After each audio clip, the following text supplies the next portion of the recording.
I texted see you all at the reunion. My brother's reply changed everything. They held the reunion without me until I made one quiet move that none of them ever saw coming. I'm Connor, 29 years old, the middle child in a family that has always made me feel like a distant satellite orbiting the planet that is everyone else. I'm not dramatic by nature, not the type to stew in bitterness or play the victim card. But sometimes things happen that force you to reevaluate every polite smile, every missed call, every shrug off disguised as a joke. You start realizing that maybe all those times you were forgotten weren't just coincidences. Maybe they never really saw you as one of them to begin with. Growing up, our family gatherings were always loud, chaotic affairs, laughing over burnt barbecue inside jokes from before I was born, and enough passive-aggressive comments to fuel a therapy group for a year. My older brother, Zach, now 30, was the golden child in every sense. Athletic, charming, always knew how to light up a room, and he loved being the center of it. Our younger sister, Ava, 23, was the baby of the family, which meant she could do no wrong. My mom especially doted on her like she was made of glass. And then there was me, Noah, the quiet one. The mature one, oh, I forgot you were there. One, it wasn't always like that.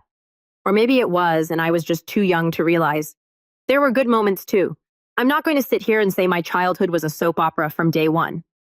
But if you asked me to name a time when I truly felt seen, like really acknowledged by my family, I'd struggle to find an example without some kind of caveat. Take birthdays, for example. Mine always fell during this awkward part of the summer when everyone was either on vacation or busy. One year, my mom actually texted me, "We'll celebrate yours and Ava's together next month. That way it's easier." And Ava's birthday is a full 6 weeks after mine. Still, I kept showing up. I came to every reunion, every holiday dinner, every backyard barbecue. I brought thoughtful gifts. I offered to help clean up. I laughed at their jokes, even when they made me the punchline. I told myself it was just family being family. That weird blend of love and irritation we all accept. That's just how it was. But then came the reunion. Every 2 years, my extended family hosts this big get-together. It rotates between a few cities, usually wherever one of the aunts or uncles lives. It's a big deal. Dozens of us under one roof or tent. Way too much food. Kids running around. Old folks telling stories they already told last time. The works. This year, it was supposed to be at Aunt Marie's place. She's my mom's older sister. Lives about 2 hours away in a nice little lake town with a huge backyard. I was actually looking forward to it. I've been working nonstop at my job, IT support for a small medical company. And the idea of getting away for a weekend, seeing some cousins I hadn't caught up with in a while, maybe reconnecting with a few people. It sounded good, so I marked it in my calendar. Saturday, July 15th. I even asked for the Friday off so I could arrive early and help set up. I texted my mom the week before, double-checking the address. She replied, "Same place as last time. Can't wait to see you." No mention of the date, but I didn't think anything of it. I had it written down. I was prepared. The night before, I packed an overnight bag, picked up a bottle of wine to bring, and even printed out some old family photos I found in a dusty box at my apartment. Thought it'd be fun to share. I went to bed excited, maybe a little anxious, but ready. The next morning, I got up early, showered, dressed semi-casually but nice. Tossed everything in the car and made the drive. The sun was out, the highway was empty. I even had a perfect Spotify playlist queued up. Everything just felt right. And then somewhere around 10:40 a.m., as I stopped at a gas station about 15 minutes from Aunt Marie's place, I pulled out my phone and sent a quick message to the family group chat. "Can't wait to see everyone at the reunion tomorrow." I hit send and grabbed a coffee from inside. When I came back to the car, I had 2 new messages. First one was from Zach. "Wait, you didn't know it was yesterday." I stared at it, heart dropping a little. Was he joking? Zach was known for messing with me, especially over text. I smirked and waited for the inevitable kid-eating LOL follow-up. But then another message popped up. This time from Aunt Marie. Just a photo, a group shot. Everyone was there. Mom, Dad, Zach, Ava, Aunt Marie, and Uncle Rick.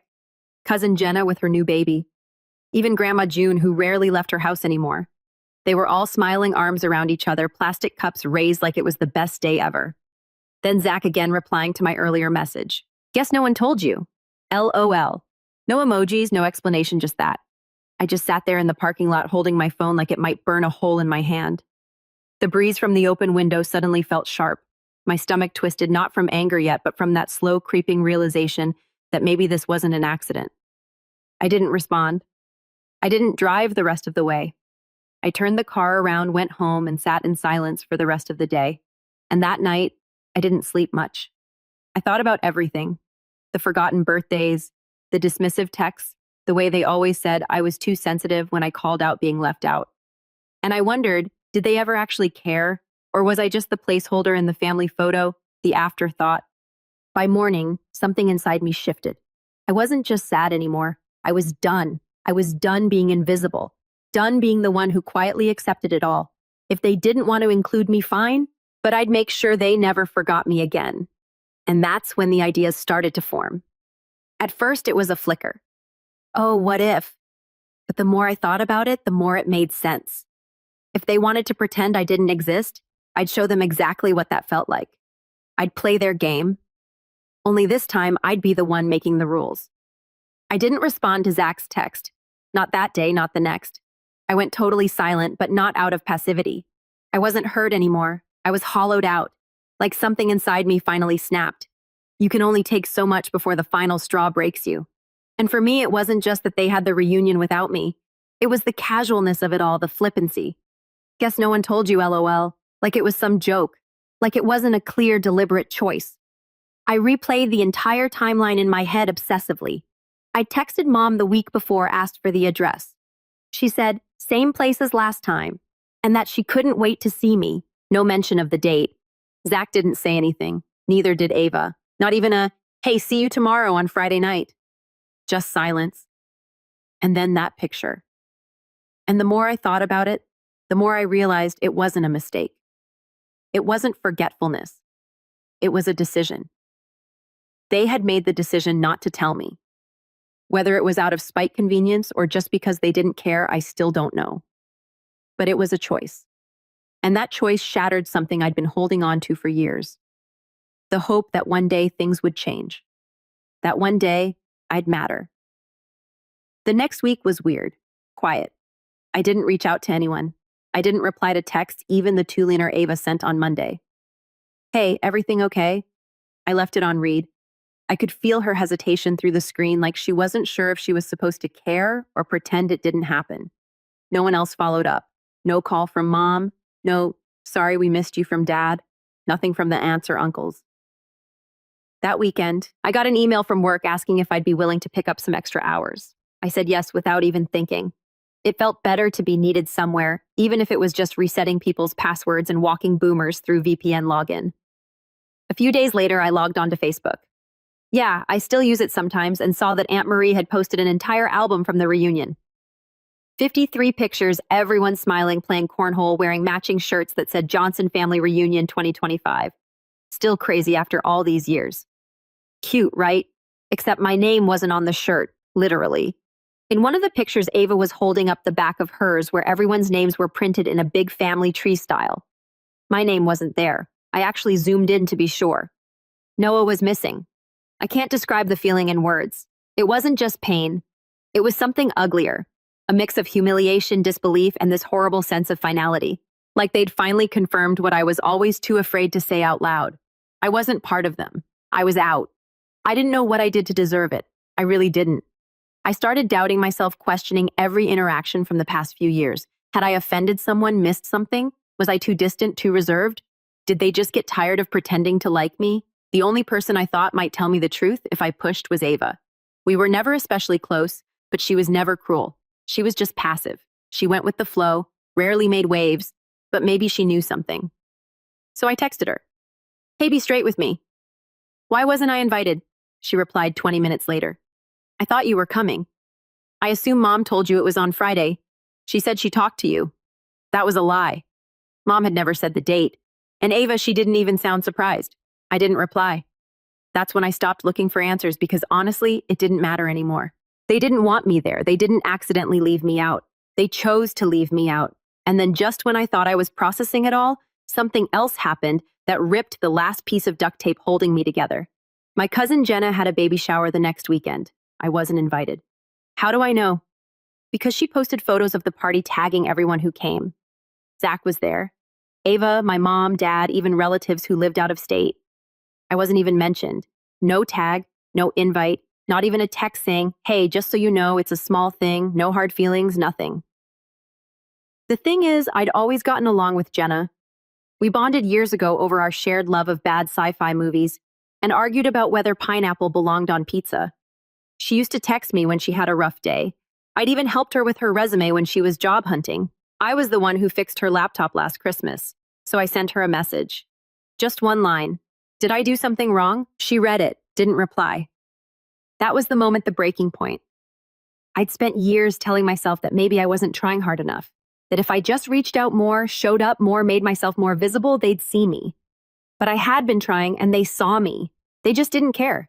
No matter what I did, no matter how much I gave, how polite I was, how quiet I stayed. There was no room for me in that family anymore. Not in the core group, not where it mattered. I was like an old toy they outgrew but didn't have the heart to throw away. So they just left it on a shelf and hoped it wouldn't make noise. But now I was done being quiet. I spent the next few weeks going completely dark. Didn't post anything, didn't text anyone. When Mom finally called, I ignored it. When she called again, I blocked her. Same with Zach, Ava, all of them. I needed space. I needed to think. And while I was thinking, something started building inside me. A plan, kind of. Not a cruel one, not revenge in the movie villain sense. Just clarity. A way to let them feel what they'd done, not in one dramatic blow-up or a Facebook rant. No, that's not me. I wanted them to sit with it, to wonder, to squirm. But before I could even put that plan into motion, fate handed me one last slap. Mom showed up at my apartment, unannounced. It was a Saturday afternoon. I was in sweats, eating cereal, watching reruns of Frasier, and then came a knock at the door. I looked through the peephole. It was her. I didn't open the door right away. I just stared. I hadn't seen her face in weeks, and even through the fisheye lens, I could tell she looked off. Hair, little frizzy, lips tight, like she was forcing herself to come here. Eventually, I opened the door, but only halfway. "Hey," she said, her voice strained. I said nothing. She shifted her weight awkwardly. "I've been trying to reach you." "Yeah, I know. I was worried." "You okay?" I laughed. Not a happy laugh, just a dry one. "Now you're worried." She winced. "Noah, look, the reunion. You didn't tell me the date on purpose." Her mouth opened, then closed. It was a mix-up. I didn't say anything, just stared at her. "You always overthink things," she added. With that practiced sigh I knew too well. You take everything so personally. And there it was. Not an apology, not accountability, just gaslighting. Again, I almost shut the door on her, but something in me needed to hear what came next. "Your brother said you were upset," she continued. "And I just think it's time to move past this. You're part of this family, Noah, but isolating yourself like this isn't healthy." "You're right," I said, nodding slowly. "It isn't." She smiled, relieved. Then I added, "That's why I'm done trying." And I shut the door in her face. She didn't knock again. She stood there for a few seconds.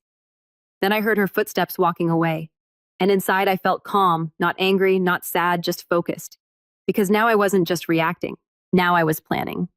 And I already knew exactly how it would begin. Rock bottom isn't always loud. It doesn't come with fireworks or screaming matches or glass shattering against the wall. Sometimes it's quiet. Sometimes it looks like sitting in a dark room at 2 a.m. phone face down, realizing there's not a single person you can call, not without the conversation feeling fake or one-sided. That was me for a while. The silence after shutting the door on my mom didn't come with relief. Not right away. It came with more silence. Deafening silence. The kind that echoes. The next few weeks blurred together. I wasn't depressed. Not in the way that keeps you in bed all day, but I wasn't okay either. I went through the motions. Work, food, sleep. I kept busy enough to avoid thinking too much, but not so busy that I felt alive. I didn't post on social media. I muted the family group chat. I even moved some of my old photos into a box and shoved it in the back of the closet. There was something symbolic about it. Closing a chapter, or at least trying to. I stopped answering when Ava texted. She sent messages like, "Can we talk?" And Mom's worried, but they felt hollow. I didn't want to have a conversation just so they could feel better about themselves. I wanted space. I wanted air. I wanted to feel like my life wasn't just an offshoot of theirs, and that was the beginning of it. The rise, though, I didn't know it yet. It started with the smallest thing. I cleaned my apartment. Not just a surface clean either. I tore everything apart, scrubbed behind the fridge, vacuumed baseboards, donated bags of clothes. I even bought new curtains, ones that made the place feel brighter. I rearranged the furniture, bought a new rug, got rid of a cracked coffee table I'd inherited from my parents, and replaced it with one I actually liked. Then I took a day off work not to sleep in or escape, but to walk through the city. No headphones, no distractions. I stopped in a used bookstore I hadn't visited in years and spent 3 hours there. Picked up a couple of novels, a journal, and this odd little book on mindfulness. Not really my style, but it felt needed. That night, I started writing again. Nothing profound, just thoughts, anger, sadness, clarity, things I hadn't admitted even to myself. One entry said, "I'm not broken. I was never broken. I was just always trying to earn love from people who gave it to everyone else without effort." That line stuck with me. I wrote it again and again. It became my anchor. At work, I stopped just coasting. I started speaking up more in meetings, offered ideas, took initiative. My manager noticed. 2 weeks later, she offered me the lead on a new client rollout, something I normally wouldn't have volunteered for. But this time I said yes, without hesitation, and I crushed it. It felt good being competent, respected, relied on, not just background noise, not just the kid who got forgotten at the family reunion. Still, the loneliness lingered, not just from being distanced from my family, but from not really having a tribe outside of them either. Most of my college friends had drifted. A few were still around, but I hadn't reached out in months. So I made a choice. I went on meetup.com. Yeah, it felt a little lame at first, like I was admitting I couldn't make friends the normal way, but honestly, it turned out to be one of the best decisions I'd made in years. I joined a board game group, super low pressure, just a bunch of people gathering on Thursday nights at a cafe to play Settlers of Catan and joke about who was the worst negotiator. I didn't try to impress anyone. I just showed up, and over a few weeks, I started becoming a regular. People learned my name, asked how my week was, laughed at my jokes. It felt good, real. Then there was the cooking class. My therapist, I started seeing one after the reunion mess. Forgot to mention that recommended I try something tactile, something that let me feel in control. So I signed up for a beginner's Italian class at a local community center. I thought I'd drop out after the first week, but I didn't. I showed up apron and all. I learned how to make handmade pasta. I learned that I love kneading dough, that chopping onions with the right knife feels almost therapeutic. There was something incredibly grounding about it. Being around strangers, flour on our hands, laughing about burnt garlic. One night after class, a woman named Elise Freckles Drywit, smarter than I could track, sometimes asked if I wanted to grab a drink. We ended up talking for 3 hours about nothing, about everything. She didn't know anything about my family, my past, just me now. And she seemed to like that person. Meanwhile, the silence from my family continued, at least mostly. Ava still sent a message now and then. I ignored them, not out of malice, but out of self-preservation. I wasn't ready to let them back in. I didn't trust it, and I didn't trust myself to keep my guard up if I opened that door. But I wasn't sitting in that silence anymore. I was moving through it. 3 months after the reunion, something interesting happened. I got an email from Jenna. Subject line, "I owe you an apology." I stared at it for a long time before opening it. She wrote, "Noah, I'm sorry I didn't invite you to the baby shower. I didn't even realize until after, and then I was too ashamed to say anything. Your mom told me you were busy. I should have checked. I should have reached out directly. You've always been kind to me, and I really appreciate everything you've done. I hope we can talk sometime." I didn't know how to respond. Part of me wanted to ignore it. Another part appreciated the honesty, but it also confirmed something. They had talked about me. They decided together how involved I would or wouldn't be. Still, Jenna's message was the first time someone from that side of my life had acknowledged any fault. It meant something. Not enough to make me jump back into the fire, but enough to soften something inside me. By now, I had a new rhythm. Work was going well. I had friends I saw every week. I was trying new things. I even started planning a solo trip for the fall. First vacation in years. But the most unexpected shift, I started feeling proud of myself. Not in a braggy way, just quietly proud. For taking control, for refusing to keep chasing people who'd always made me feel like a second thought. For building a life that didn't revolve around trying to fit into a mold someone else carved. I was doing okay. And then came the text that changed everything again from Zach. Just 2 words. Call me. I stared at it, blinking. I hadn't heard from him in almost 4 months. Last thing he said to me was, "Guess no one told you. LOL. Now he wanted me to call. I didn't. Not right away. I waited 2 days. Then curiosity won. I called. He picked up immediately. "Noah, thank God." I said nothing. "I know I'm probably the last person you want to hear from," he said quickly. "But I didn't know about the reunion. I mean, I knew the date, but I thought you weren't coming." I scoffed. "No, seriously." He rushed on. "Mom told us you had a work conflict that you said you'd skip this one." "That's a lie," I said flatly. I know. Now I know. I only found out like 2 weeks ago. I saw your text again in the chat, the one from that morning. And then I talked to Ava. She told me you'd been distant, that you shut everyone out. I didn't realize how bad it was until Jenna told me what Mom said. He sounded sincere, but I'd heard that tone before. It always came too late. Why are you telling me this now? I asked. There was a pause. Because she's doing it again. Who, Mom? That got my attention. Doing what again? Zach exhaled. She's planning a birthday dinner for Ava.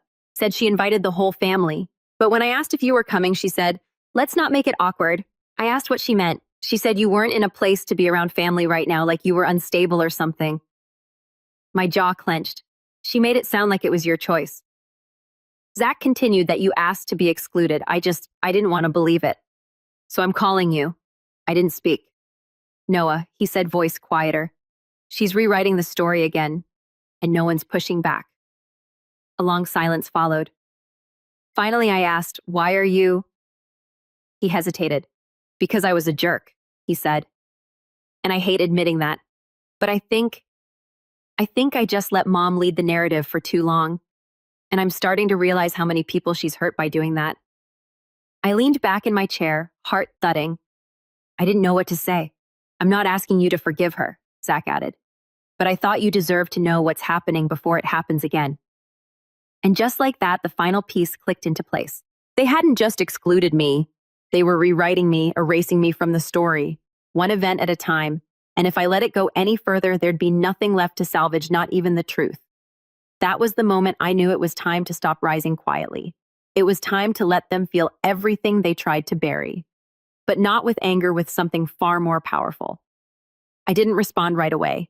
Not to Zach's call, not to his weird half apology, not even when he followed up with a text saying, just wanted to say, I'm here if you ever want to talk more. I needed time to process what he'd said. Not because I didn't believe him. I did, but because it confirmed something I had only suspected before. They weren't just leaving me out. They were rewriting the narrative to make it look like I had excluded myself. That was the part that stuck with me. Not just the emotional sting of being forgotten, but the calculated, subtle manipulation. My mom, who'd always been the soft-voiced coordinator of family dynamics, the one who decided who got what at Christmas and who sat where at Thanksgiving, was quietly pruning me out of the family tree. Not by cutting me off.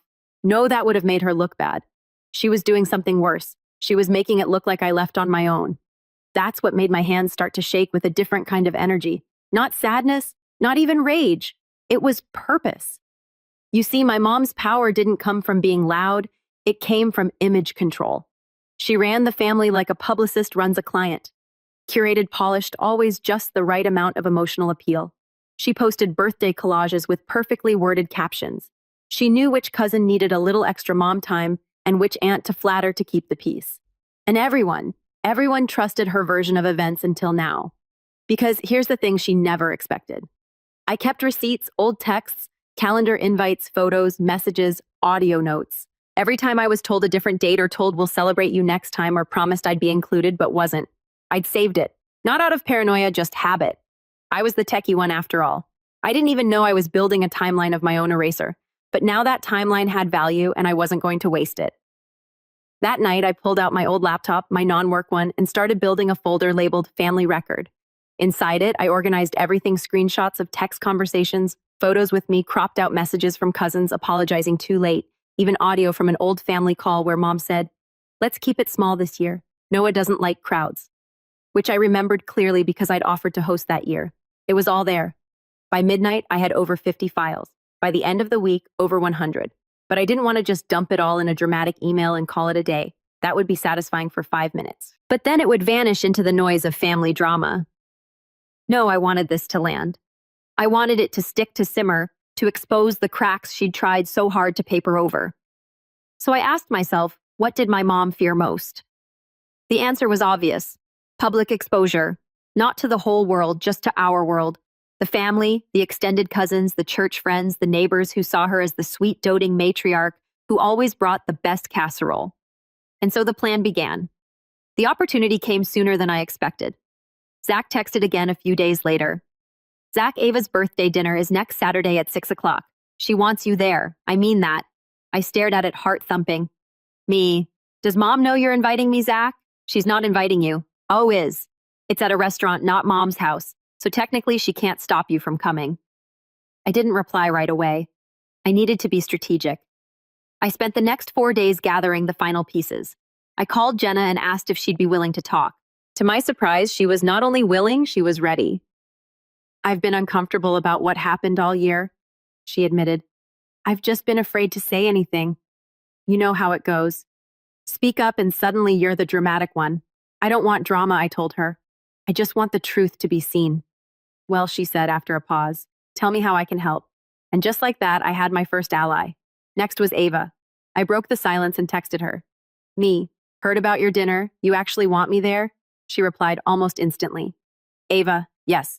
I didn't know what was going on until Zach told me. I've been out of the loop. I'm sorry. Me. It's not about being out of the loop. It's about choosing to look away, but I'll come. Just know I'm not pretending nothing happened. Ava, fair. Me, do me one favor. Ava, anything. Me.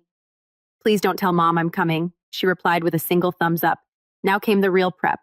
I compiled a short presentation, not dramatic, not bitter, just honest. It wasn't a PowerPoint or anything, just a printed timeline with screenshots attached. I made about 10 packets. Each one was clean, organized, and labeled, just so you know from Noah. I placed them in a slim leather folder, and then I called someone I hadn't spoken to in nearly a year, my Uncle Darren. Now Darren's important. He's Mom's younger brother, always a bit of a black sheep in the family. Not because he did anything wrong, but because he didn't play along. He and Mom had a quiet rivalry growing up, mostly over who was more respected by their parents. He moved out of state years ago, rarely came to reunions, and when he did, he kept to himself. But I always liked him. He told great stories, listened more than he talked, and never treated me like background noise. When I called, he answered with a surprised, "Well, hey there, kiddo." I hadn't been called that in a decade. I almost choked up. "I need a favor," I said. "Shoot. I want you at Ava's dinner next Saturday, and I want you to help me keep things grounded if things get messy." He paused. "Your mom's going to be there." "Oh, yeah." Another pause. Then he said, "Say no more. I'll be there." And just like that, I had backup. The night of the dinner, I dressed simply. Dark jeans, collared shirt, nothing flashy. I wasn't there to perform. I was there to present. The restaurant was a nice place downtown, semi-private dining area. When I arrived, Ava was already there chatting with a few cousins. She looked genuinely happy to see me. So did Jenna. Zach gave me a nod from across the room. Then I saw her, my mom. She was standing near the far end of the table in a floral blouse, glass of wine in hand, laughing at something someone said. Her face didn't change when she saw me walk in. Not surprise, not discomfort, just a neutral, practiced smile. She came toward me and gave me a stiff hug. "Noah," she said. "I didn't think you were coming. Guess no one told you," I said with a straight face. Her smile twitched. And then I walked past her. Dinner began like any other. Small talk appetizers, polite clinks of silverware. I made no move. Not yet. I waited until halfway through, just after Ava opened her gifts, and then calmly I stood up. "I'd like to say something," I said. The table quieted. I pulled the folder from under my chair, placed it in front of me, and slowly slid a packet to each person within reach. "What's this?" Mom asked, still smiling. I didn't answer her. I addressed the table. For a while now, I began. There's been a story going around about how I've chosen to pull away from the family, about how I missed the reunion and the baby shower and other events because I was too busy or didn't want to come. I let that hang. Well, that's not the truth. I took a breath. The truth is I wasn't told, or I was told the wrong date, or I was told I wasn't needed, or that things were small this year. And while that could be seen as forgetfulness or miscommunication, what makes it worse is that someone's been rewriting that story to make it seem like I left. Mom shifted in her seat.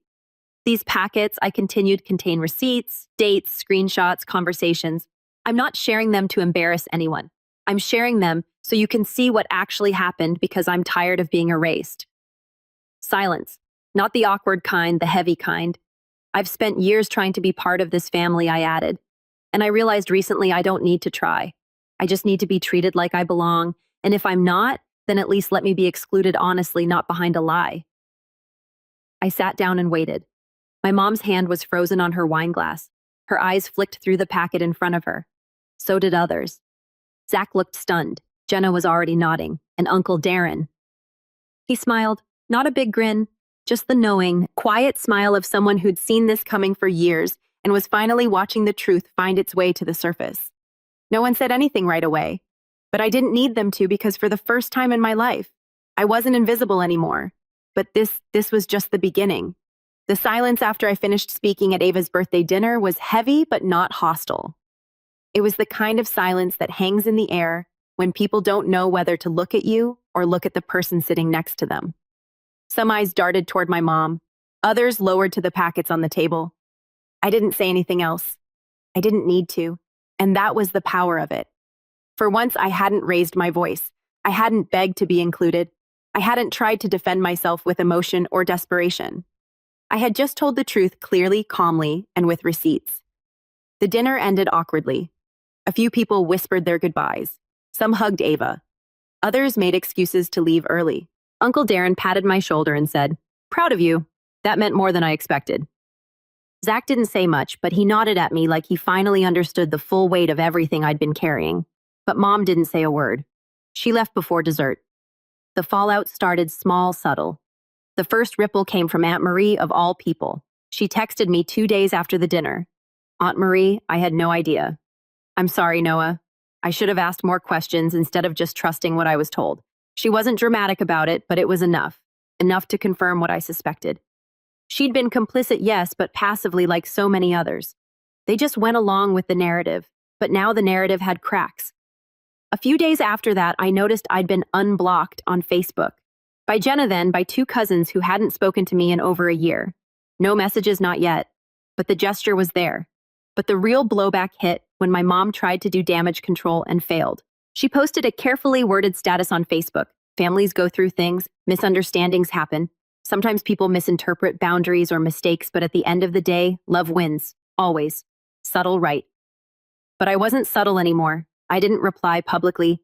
I just posted a status of my own. If someone constantly rewrites the past to make themselves the hero, eventually the truth catches up. Love isn't silence. It isn't manipulation. And it definitely isn't gaslighting.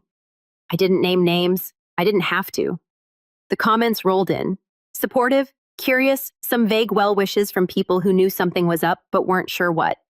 And then came the private messages from extended relatives, from old family friends, even from 2 of Mom's church group buddies. All of them said variations of the same thing. I never knew. I'm so sorry. Apparently, Jenna and Zach had started quietly circulating the packet.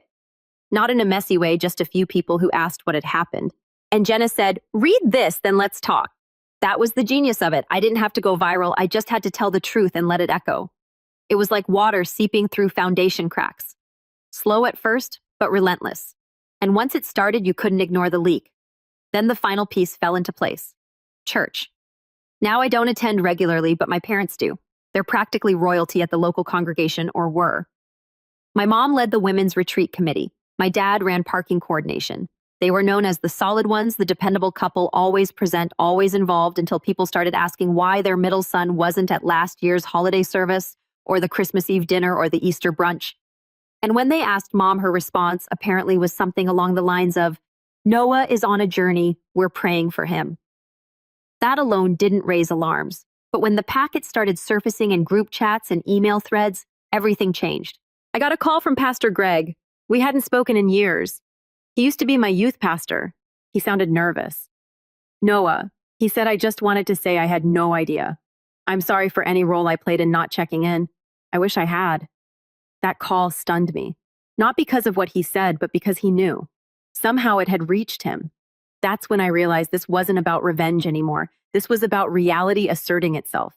The truth was no longer just mine to carry. Now, they all had to reckon with it. Even Mom. She tried reaching out. Of course she did. First, it was a voicemail, calm, carefully rehearsed. "Noah, I'm really sorry for how things have unfolded. I wish we could talk privately. These public things, they only hurt everyone." Then came a text.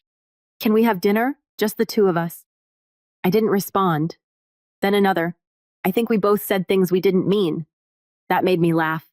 I hadn't said anything cruel. I had spoken plainly. That was the part she hated most. Not the tone, but the clarity. Zach texted me a few days later. "Zach, she's spiraling. Keep saying, you've turned everyone against her." Me. I didn't turn anyone. I just stopped covering for her. He didn't argue. At work, things continued to get better. I got a raise, was offered a chance to lead a second client rollout. I even got invited to speak at a regional tech event, just a short panel, but still. And Elise and I had started seeing each other regularly. Nothing serious yet, but she liked me, the real me, not the family role I was forced into for years. And then a week before Thanksgiving, I got a handwritten letter from my mom. It was long, 5 pages, rambling, in some parts emotional in others. There were apologies, sort of more about how she felt, how hard it was to be misunderstood, how she never meant to exclude me, but had to make choices that kept the family dynamic stable. That line got me. Choices that kept the family dynamic stable. Translation. She knew what she was doing, and she did it anyway because it was easier to erase me than to change the script. She ended the letter with this: I hope one day you'll forgive me. I just want us all to be whole again. I sat with it for an hour. Then I wrote one sentence on a blank piece of paper and mailed it back. Wholeness doesn't come from pretending the cracks weren't there. I haven't heard from her since. Christmas came and went. I didn't go. I spent it with Elise, her brother, and a few friends from the board game group. We made pasta from scratch, played Cards Against Humanity, laughed until 200 a.m. It was the first Christmas I didn't feel like I was missing something, because I wasn't. I wasn't missing a family. I was building one. Jenna and I talk regularly now. Zach too, weirdly enough. He's different lately, more aware, less arrogant. Maybe we both needed to be knocked off our axis to finally meet as equals. I'm not naive. I know the damage won't ever fully disappear, but the power dynamic is gone. The part of me that begged to be included, that clung to scraps of affection, that part is dead. And what's left is peace. Real peace. The kind you don't have to earn by staying quiet. The kind you don't have to apologize for just to make other people comfortable. The kind that says, I don't need to be in your photo to prove I exist. Because the people who matter, they see me. They never forgot me, and they never will.